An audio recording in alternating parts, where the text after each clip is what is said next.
मैं कृष्णा रामचंद्र रावणकर कांपोशी पूर्वांत तालुका देवरी जिला गोंदिया का रहने वाला हूँ।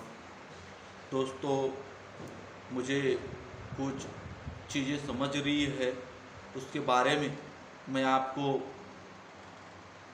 थोड़ा सा जागरूक करने का कोशिश कर रहा हूँ।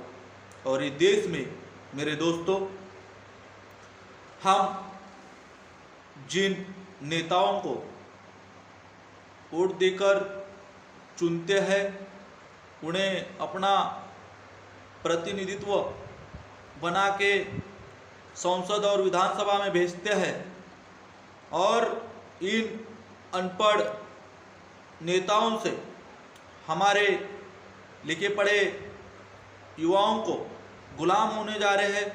इस बात को आपको गौर से समझना है और ये बात इतनी पक्की है कि हमें कितना गुलाम बनाने जा रही है सरकारें, यह आपको सोचने की ज़रूरत है। आप इतना समय देके इतना पढ़े, उसके बाद आपको पढ़ने के बाद अच्छी नौकरी लगे, अच्छा रहूं, इस सोच से आप जीते हो। लेकिन आज इस देश की हालत युवाओं के प्रति इतनी खराब है कि आप जिस दिन सोचना चालू सोचोगे, उस दिन आप इस देश की हालत की वजह आपको समझने वाली है।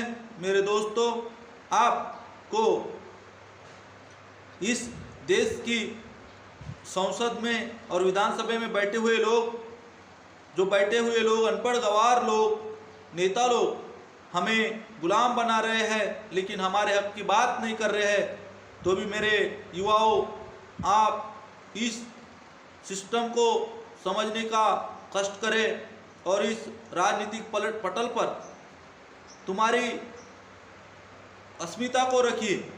आज अनपढ़ नेता लोग हमारे को लिखे पढ़े लोगों को आज गुलाम बना रहे हैं, तो भी हमारे युवाओं, आप इसके बारे में सोचते नहीं। लेकिन आप आज से सोचना चालू नहीं करोगे तो आपकी हालत क्या होगी, इसके बारे में सोचिए।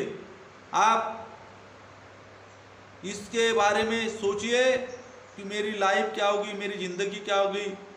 मैं संवैधानिक अधिकार से नौकरी पाना चाहता हूँ या प्राइवेटाइजेशन से पाता हूँ। आज भारत देश की सरकारी कंपनियों में जो सिस्टम था, उसे आज की बीजेपी सरकार ख़त्म करने जा रही है और इस सिस्टम को ख़त्म करने के बाद जो SC/ST बहुजन के, गरीबों के, काश्तकारों के लड़के हैं, वो थोड़ा सा पढ़ के नौकरी करने जा रहे हैं। उन्हें उनका हक अधिकार नहीं मिलने के वजह से उन्हें बहुत तकलीफ झेलनी पड़ेगी। आज जितने भी कर्मचारी ये वो है, वो गरीबों के लड़के हैं, काश्तकारों के लड़के हैं, जिन्हें संविधान के माध्यम से अच्छी नौकरी मिली, उनका इंक्रीमेंट बढ़ा, उनको पैसा मिला। लेकिन आज इस देश में क्या होने जा रहा है?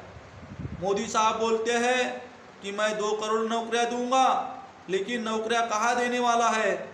तो आपको मालूम होगा, ये नौकरियां हमें अदानी अंबानी की कंपनियों में मिलने वाली है।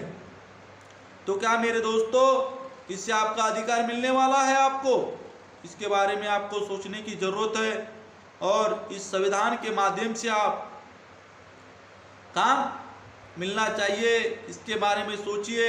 आप तो पढ़े लिखे हो, लेकिन इस देश के राजनीतिक सिस्टम को भी समझिए और इस राजनीति पटल से सबसे ज़्यादा मांगे हमारी संसद और विधानसभा से होती है, मंदिरों में लाइन लगा से नहीं होती।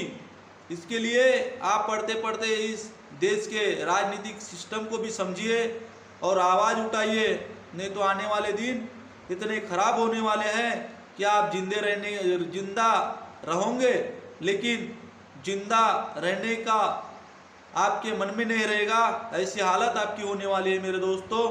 तो मैं आपको सिर्फ बता रहा हूँ और समझा रहा हूँ। क्योंकि मैं भी उस सिस्टम से जी रहा हूँ और मुझे कितनी तकलीफ होती है। तो मुझे मेरी दिल की बात आपको समझ आ रहा हूँ। तो आप अपने मोबाइल में और फालतू चीज़ों में ज़्यादा अपना समय मत बिताइए। आपको इस देश की राजनीतिक सिस्टम को समझने की ज़रूरत है। आज हमें हक अधिकार किसने दिया होगा ये आप कभी जानते नहीं।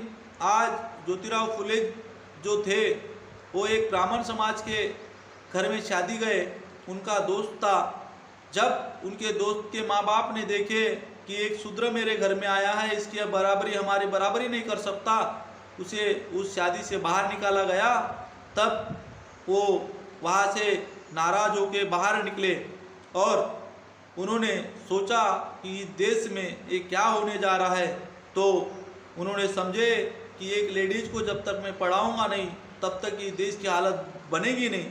इसलिए उन्होंने पूना में 1948 में स्कूल खोला और आज महिलाओं को भागीदारी देने के बाद उनका आज वो हिस्सेदारी ले रही है। तो मेरे दोस्तों, आपको समझने की ज़रूरत है आपके लिए कौन लड़ा, किसने संविधान के बारे में जिसने लिखा है बाबा साहब ने, उसे कभी पढ़ने की कोशिश करो और गलत चीज़ें इस्तेमाल न करते हुए। आप बहुत बड़े विद्वान हो, आप अपने खुद को कमज़ोर मत समझिए। आप में बहुत बड़ी ताकत है, आप बहुत कुछ कर सकते हैं। और इस देश का सब संसद, विधानसभा, सब बेसरकारी चीज़ें हमारे माँ बापों ने बनाई हैं और इस्तेमाल कौन कर रहा है इसके बारे में आप सोचिए और आगे बढ़िए। और इस देश की हिस्सेदारी लेने के लिए आप सतत एनी टाइम सजग रहिए। धन्यवाद और आपको धन्यवाद है। जय भारत, जय संविधान।